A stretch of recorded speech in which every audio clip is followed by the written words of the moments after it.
Hello, hello, hello, and welcome to another coffee time. For those who are, well, no one's watching this, so why do I need to explain? We're on the Daily Mail website. I'm looking at the news.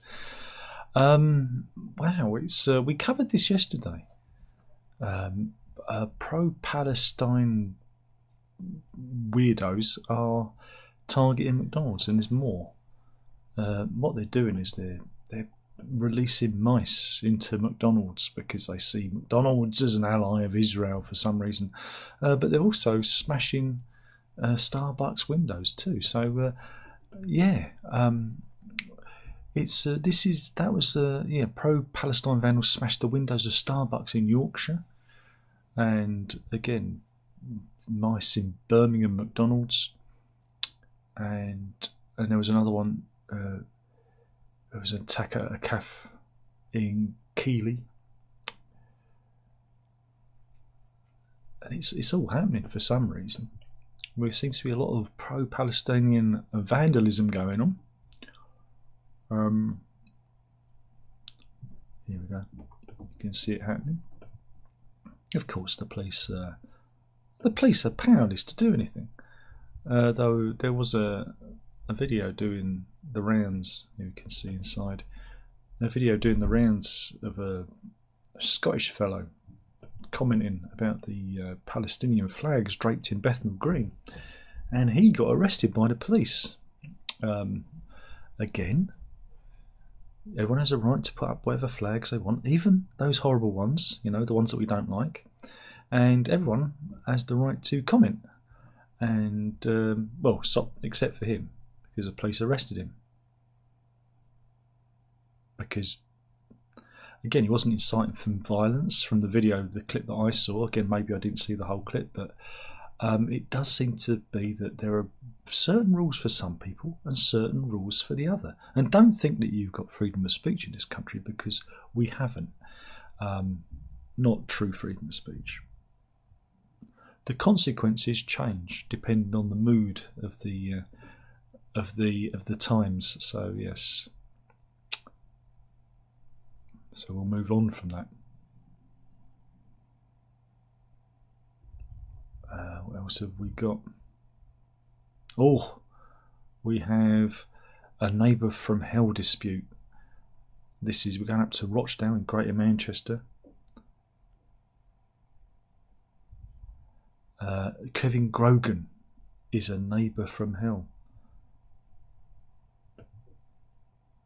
and he's been tormenting everyone around him. Residents complained that he blocked off a public alleyway in Rochdale by installing a gate and filling it with building debris. He claimed the land belonged to him, and police said he also used highly intrusive CCTV cameras on 4-metre high poles, which they described as more akin to the type you'd find guarding a nuclear submarine base, and he used these to spy on nearby homes. The former builder, dubbed a neighbour from hell, became involved in a 4-year battle with the owners of adjacent property, Mohammed Alam and his wife Anju, because the cameras overlooked their back garden. They objected to his land grab of the alleyway, which runs behind their home. And here they are. This is they're actually using an angle grinder here to remove a gate that's been put up. I see. It's all happening. It's all happening. So yeah, I don't know if that was Mr. Grogan. I don't know if we've got a picture of him. Here he is. Here he is. He's wearing his hat at a jaunty angle, and he's doing one of those. Is it one of those? One of those. No, he's just waving. He's just waving. He wouldn't be doing that. So there he is, and this is an example of the security he had up, overlooking everyone's property. You're not allowed to spy into other people's property with security cameras. You must stay to your boundaries. And here is the family that, fell foul of him.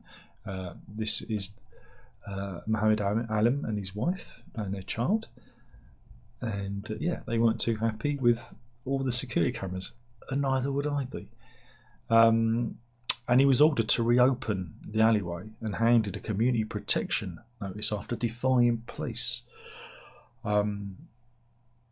Grogan denied 2 charges of failing to comply with the order at a trial at Manchester Magistrates Court last month, but then went on to be found guilty by a district judge.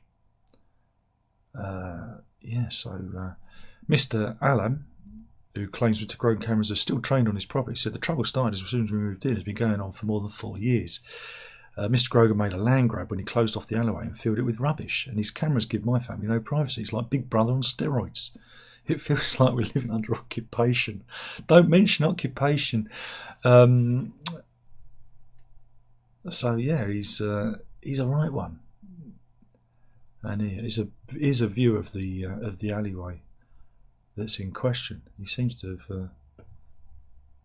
It's that bit there that runs behind the house. He's kind of taken it into his boundary. Oh, neighbours from hell disputes.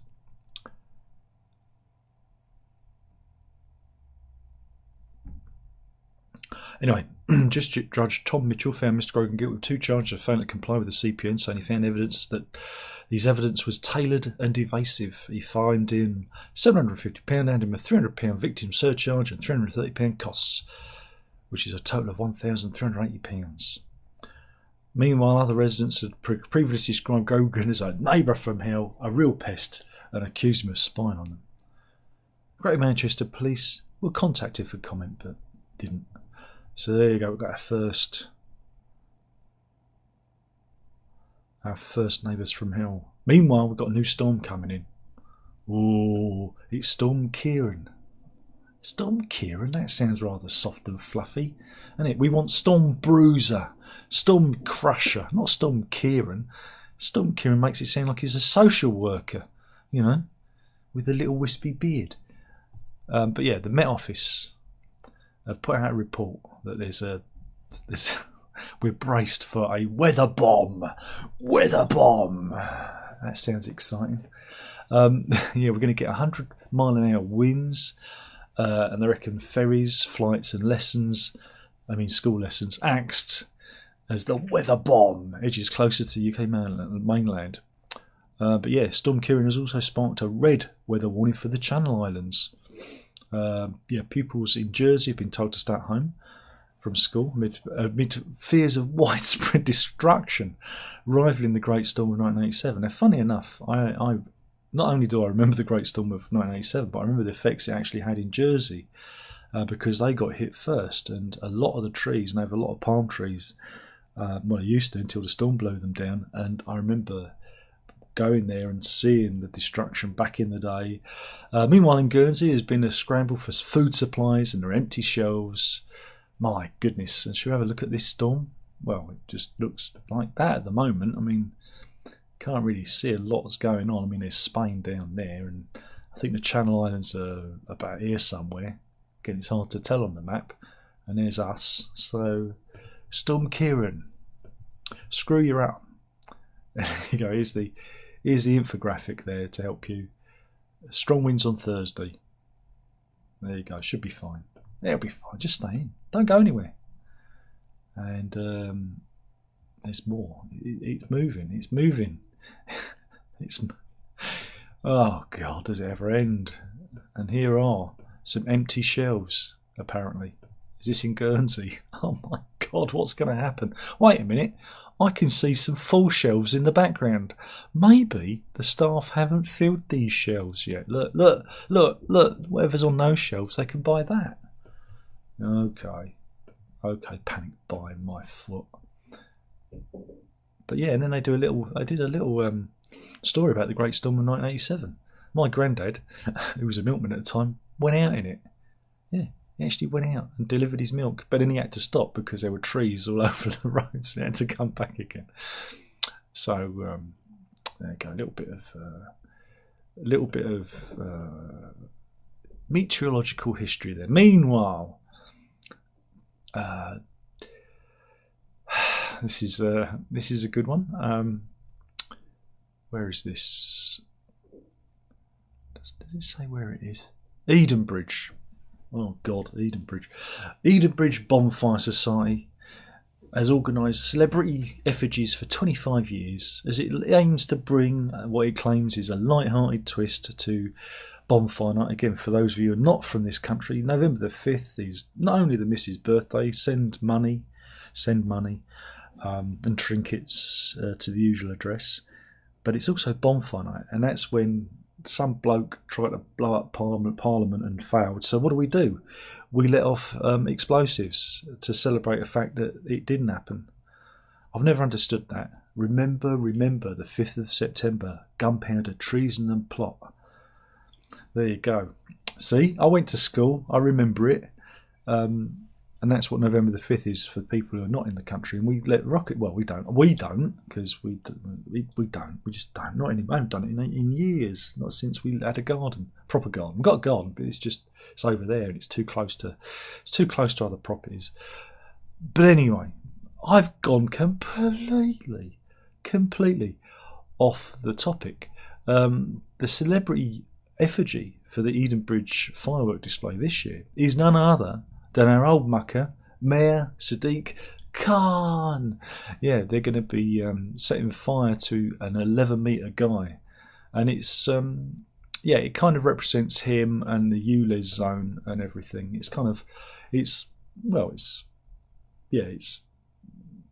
They've also got to put the him charging for the Blackwall Tunnel as well, because if there's a fee, he will charge it. But public figures that they've ridiculed in the past include Saddam Hussein, that was a popular one, Anne Robinson, Lance Armstrong, Katie Price, Jonathan Ross, Russell Brand, really, Katie Hopkins, Donald Trump, Harvey Weinstein, Boris Johnson, and our favourite, the mortgage fucker herself, Liz Truss. So yeah, get yourself down to Edenbridge and roast your chestnuts against the warm glow of the effigy of Mayor Khan. Meanwhile, nearly 1,000 ULEZ cameras have been stolen or damaged in the last 7 months, as 2 people are charged with criminal damage.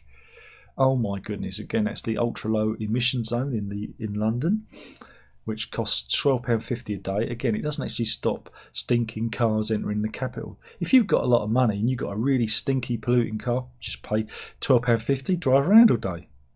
Fuck with them. If they actually wanted to improve air quality, what would they do? They would ban the cars, wouldn't they? But it's not about that. It's about raising revenue. Oh, God, sorry. I don't even like cars, but I can't see the sense of any of this. It's just ridiculous. But yeah, here's one of the cameras that have been taken down. They've taken down the lamppost as well. That's not fair, is it? But yeah, today the Met Police said there have been 987 crimes relating to the cameras in the cabinet, with 220 reports of them being stolen. Imagine someone's bedroom's full of ULEZ cameras, and 607 being damaged. And they've confirmed that there have been 5 arrests and 2 charges in relation to the attacks. Again, some are using that expandable foam. It looks like my mum's porridge. That does. It's my mum's porridge, that is. She's dead now, so she don't mind. And again, paint to obscure the ULEZ. And this is how far the ULEZ zone extends. And it goes quite a long way. I mean, we're about here, aren't we? We're right on the ball. We're right nestled in the arse crease of ULEZ. So can't go to Enfield. Romford's out the question. And again, our route to getting to Southend kind of goes through the ULEZ zone. So we've got to kind of go around the houses. We've got to go via the M25 now. Thanks, Mayor Khan. So I'm just moaning.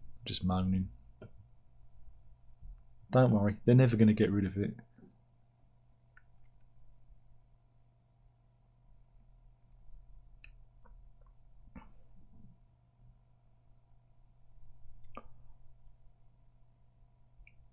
Meanwhile, police have made 2 more arrests in the Sycamore Gap case. Yeah, they've arrested 2 men in their 30s and have subsequently been released on bail.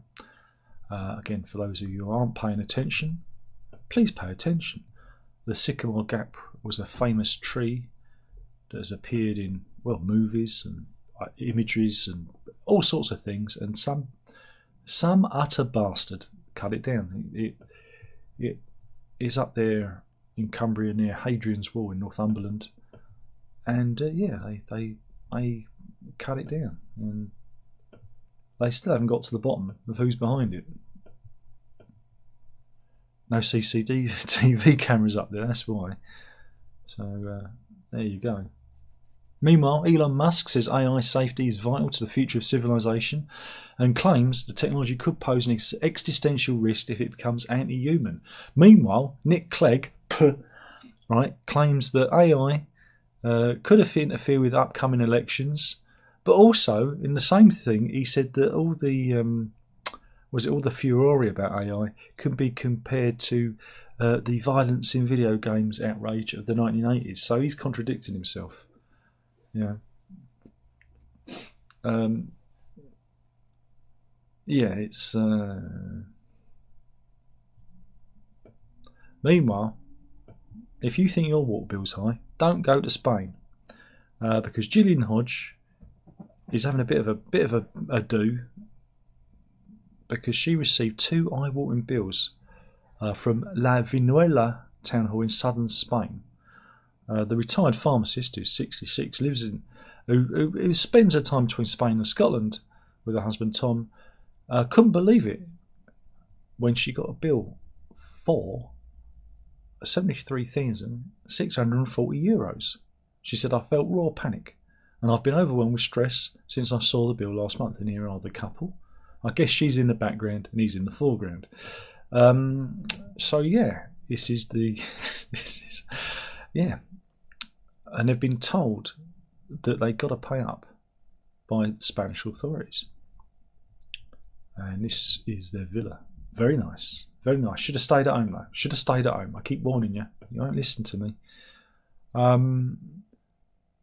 But yeah, the La Vinuela municipality in the province of Malaga is in southern Spain and is very popular with British expats, or as we like to call them, British immigrants, isn't it? Going over there, stealing their sunshine. The town hall which administers the water claims that her 3-bedroom property has used 2.6 million cubic litres over a combined 180-day period, enough to fill an Olympic-sized swimming pool, or 601 litres per hour. There you go.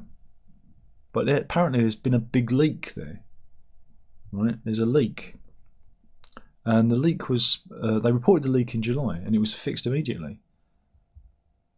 But they've still got to pay this bill. They said that they're going to refuse to pay it. Meanwhile, British neighbour Lee Talbot said he's been forced to call in the lawyers after being sent a bill for €43,000. Here he is. He's a property developer. He decided to put on the suit for the cameras. He's going to smarten up for it, which is good. He's showing the gravitas of the issue. The property developer from Kent has appealed the crazy bill levied on his 6-bedroom home, which overlooks the Vinuela Reservoir. Wait a minute, I can see the water from here. He said that the town hall lawyer suggested someone has been stealing the water. I laughed. He said, "Really? Is this a joke?" But he confirmed that I apparently used more water than the entire village combined. And I must admit, I mean, look, his swimming pool's empty. So they've got a problem with the water supply there, and there is the you can actually see the reservoir. Why would anyone steal the water when there's a reservoir there? So there you go. Who stole the water?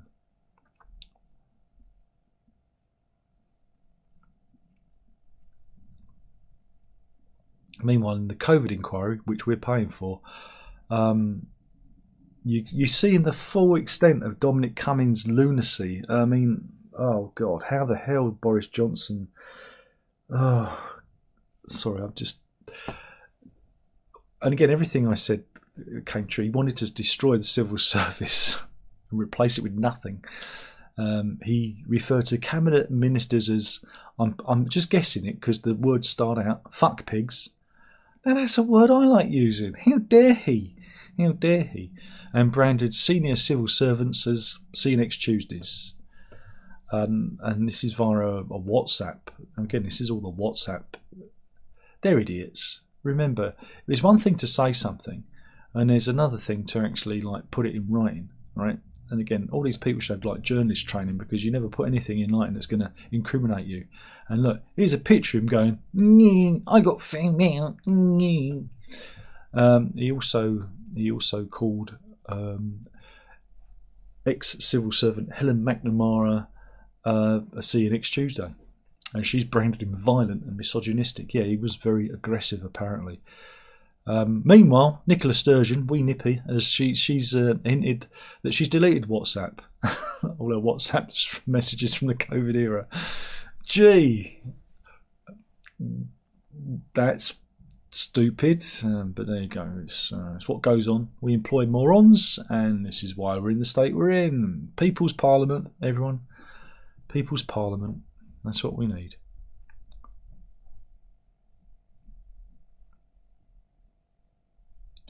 And where else have we got? Yeah, this is one. This is not an odd one. This is a 6-bedroom home on the Isle of Wight, right? There you go. And apparently, it's been targeted by ping. What was that ping? They've changed the pings on the iPhone. I don't know what it all means anymore. Apparently. Oh, wait a minute. I think it's the post. Look at that. Stay there.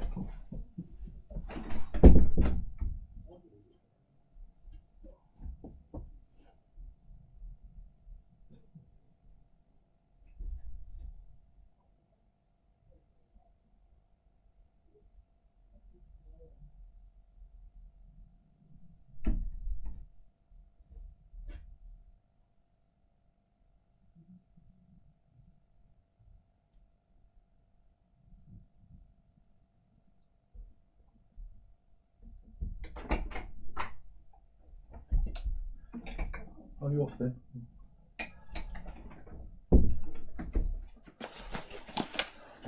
Post. Oops. Anyway, CDs, don't worry about it.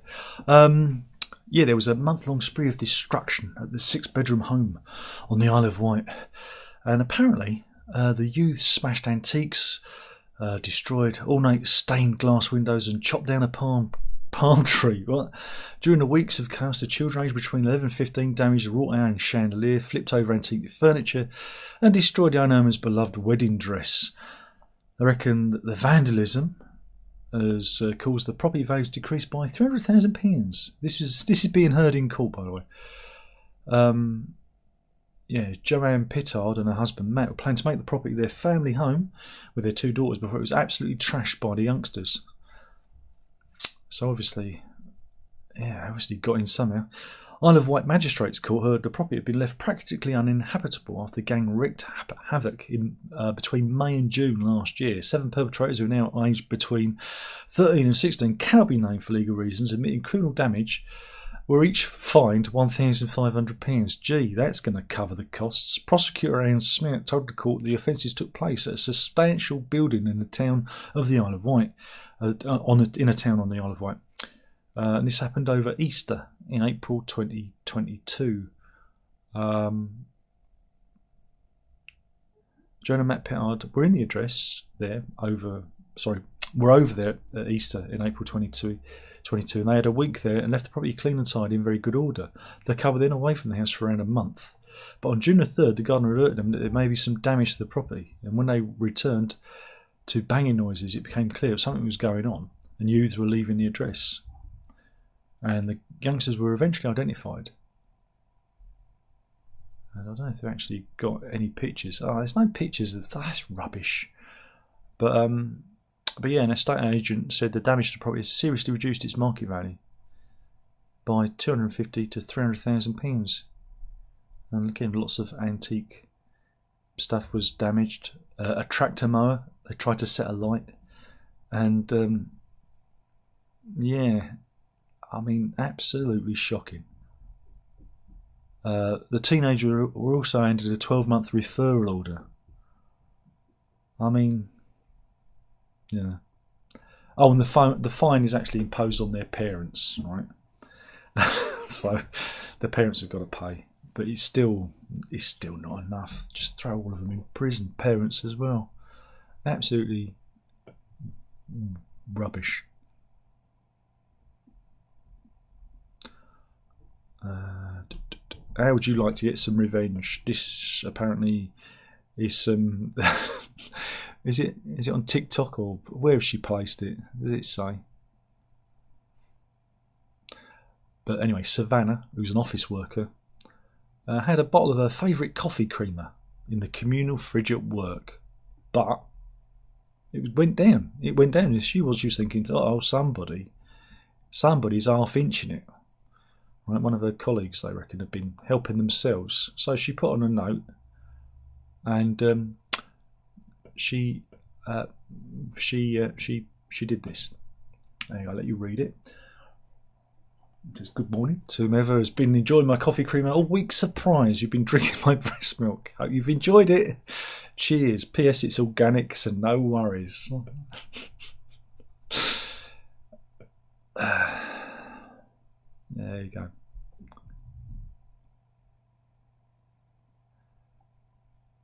But yeah, so yeah. Now I don't know if she actually did it, or she just she just no. She did actually replace it with her own breast milk. That's a lot. That's a lot of milk, isn't it? That's a lot of milk she squeezed out there. That's impressive. Oh dear.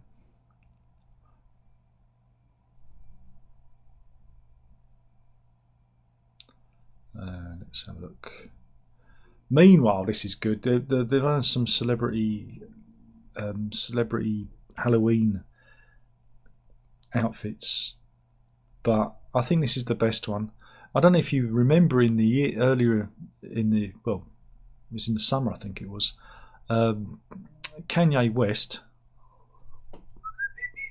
and his new missus were seen strutting around Italy like this. All right, she's using a cushion to protect her modesty. Well, we've got the celebrity version for Halloween. It's the it's the Osbournes, and that's Ozzy as Kanye and Sharon Osbourne covering herself with. I think they win. I think they win Halloween this year because I just love the idea of Ozzy Osbourne looking like the Unabomber. Sharon, I can't see where I'm going, Sharon.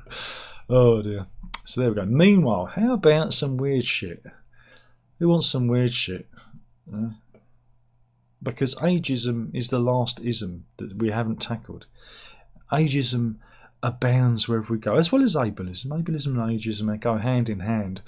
But yeah, this is Safe Hands Support. This is a daycare centre for elderly people in Stirling, in Scotland. And they took to their Facebook page to post an advert. I guess, I don't know how and why.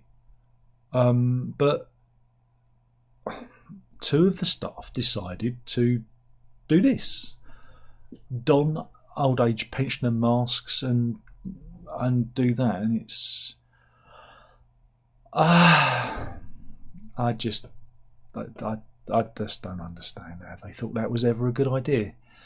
You know, it's captioned Betty and her sister Elaine, and using the shower room and the stair lifts,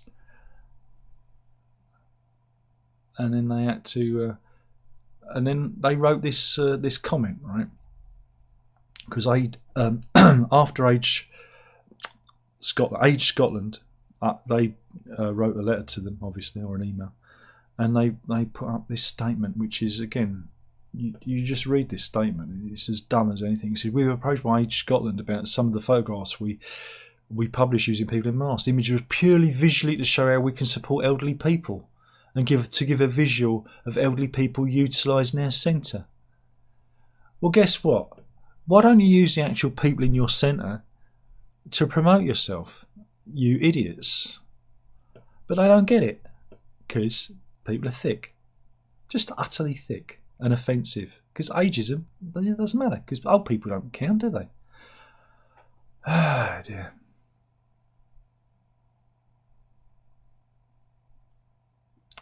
Scientists at Durham University reckon that there'll be, if we slapped cigarette-style warnings on meat, more people would give it up. No. They tested the alerts on 1,000 people and persuaded up to a tenth of participants to choose a fish or veggie option instead. I mean, I don't know. I don't think eating chicken depends how you cook the chicken. It just makes me want chicken now, you see. I'm having bacon sandwich for lunch. It's Wednesday, so that means, there you go. Eating meat contributes to climate change. Eat more meat, and then we don't have the gas on until January. Oh dear. Excuse me. So,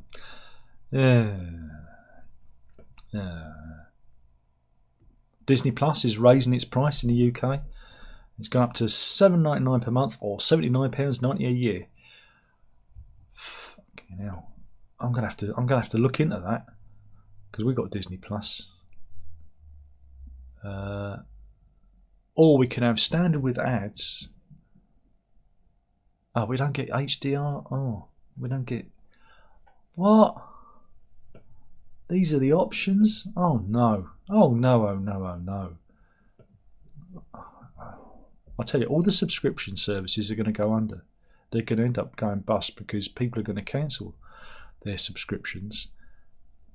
And this is all to do with the, was it SAG-AFTRA strike, the writers' strike, because the streamers now are going to have to, go in their coffers and pay the writers more money. Again, they say, what a great gig that is, what a grift that is. You get paid to do something, and then you get paid again and again and again. It's like somebody, installing a tap in your house, and every time you use a tap, you have to pay them to use it. What a grift. What a grift.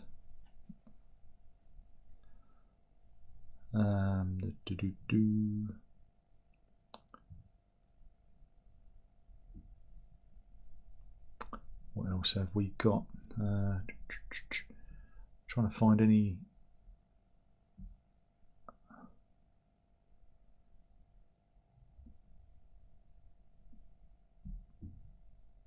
Trying to find any animal stories. No animal stories today. This is most annoying. Where are the animal stories? Oh, I found one. Oh, that's good. That's good.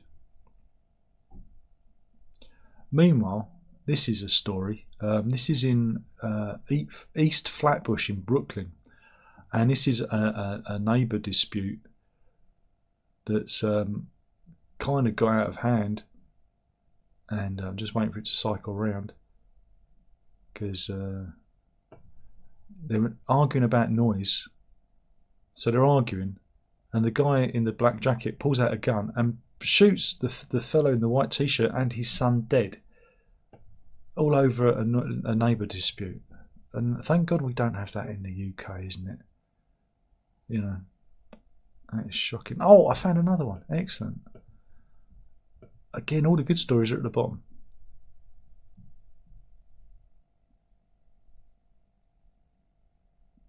Meanwhile, let's go to Sacramento. Cops were called out on Sunday evening near the River Park neighbourhood where they indulged in a frankly bizarre 35 miles an hour chase as they chased somebody on a stolen forklift truck.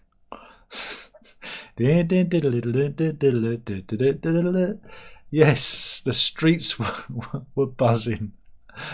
Oh dear.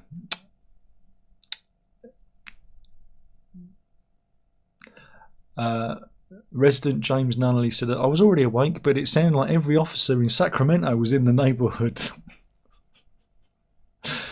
Oh dear, did they catch him? Did they catch the guy? Let's see. Oh look, here's a good picture of the actual forklift truck on the run. It's like something from Grand Theft Auto. I'm sure I've done that. Suspect Wayne Mathen, 47, is charged with evading and resisting arrest and vandalism. Yeah, and so just before midnight, officers observed the forklift driving down the roadway near 2700 block of Fair Oaks Boulevard. A Sacramento police spokesman said officers attempted to conduct enforcement stop, but the forklift driver refused and a pursuit ensued. But they got him. And he's been charged. So, yeah. Meanwhile, I've gone to the Sun for this. I saw this one. Because I wanted to show you that, I don't know about you. Do you ever feel that you've, have you ever looked at your toes and thought, God, I've got a big toe? You've not seen anything until you've seen this big toe. Look, I'll show you the x-ray. Look at that. Look at that big toe. It's a huge one. This is the story of a 12-year-old girl. She was diagnosed with macrodystrophia lipomatosa, or MDL. And it's a form of gigantism, and it causes bone tissue and nerves in the big and second toe. It causes them to expand. And where was this? This was in the Malaysian capital, Kuala Lumpur. Dr. Sri Arun Selvaman, an orthopaedic surgeon at the University Kebangasan's Medical Centre, was the lead author of a Curious, and that's the name, Curious is the name of the report, the journal the court case report was published in. And he operated on the foot. And I'm going to show you, again, the actual foot itself is shocking to see. So there you go. Now that is what I call a big toe, right? But they operated on it and reduced the size, and now she's able to wear shoes and walk properly, whereas before she couldn't. It left her disabled. And yeah, they fixed her feet. Isn't that amazing? Ain't science wonderful? So yeah, that's it. I think we do the animal stories now. We've got we're going to the middle of the ocean. This is Bunbury Back Beach in Western Australia, October 18th. The Dolphin Discovery Centre used a drone to record a rare encounter, right, of a pod of dolphins leading a lost humpback whale and a calf back to the migration route. Here they are. Look. They're saying, you need to go this way, because she's obviously got a little bit lost. They're acting as chaperones. So there you go. That's something, isn't it? But let's see some. We like big things. We have big toes. I'm going to bring you a big dog. Oh yeah, it's UK's biggest dog. He's called Abu, and he's 2 years old, and he eats 3 kilos of meat a day. And he's a Turkish Malachi, and here he is with his owner, and he's 7 foot 2 inches. There you go. That's one big dog. There you go. And he's the UK's biggest dog. He's not Digby, and it gives you an idea of scale.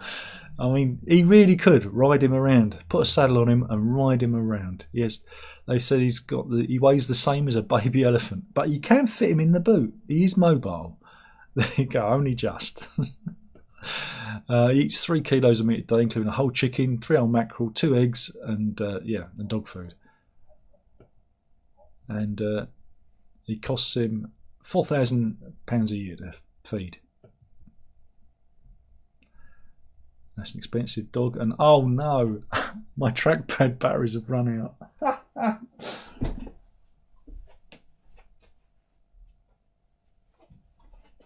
Gee, good job I use rechargeable ones that I have on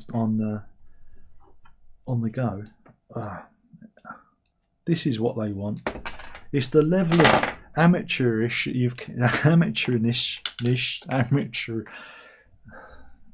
You know. I'm tired. It's dark out there and raining, and it's miserable. Here we go. Let's get the trackpad back, Are we working? Yeah, it's back again. Anyway, yeah, so he's a really big dog. I've got any more pictures? Ooh. Here he is with a regular sized dog.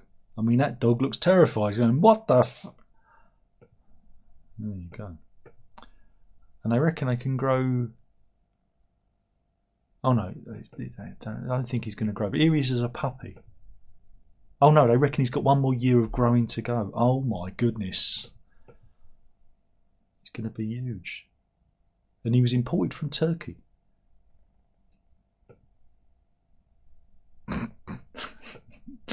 There you go, that's one big dog. I can't do dog cam because she's not in here. Anyway, is there anybody in? 12 people, blimey, it's a party. Fasano's in, it's a good day. AJ says, I thought fish was meat. It is, but I don't know. It's not as cuddly as little baby cows and chickens. So yeah. I know animal stories. No, I've got there. Andrew says, hi Darren, I'm in. He says, I've got big brains. Does that count? I'm sure it does. You can say dog camp, but she went out. We missed her. She decided to go out. And AJ was looking forward to dog camp, sorry. And so's Hetty. There's no dog camp. Good fish story. And for some reason, I didn't know that whale offspring is called calves. Yeah, they're called calves. Because, I guess it's because they suckle. Because whales are mammals. So there you go. So that was the coffee time. That was the news today. I'm off to go and fry some bacon because it's a bacon sandwich. Hopefully you've enjoyed the news. Killing the channel one video at a time. You know you've got to drink it up. Ta-ta. Oops, wrong button, Darren. That's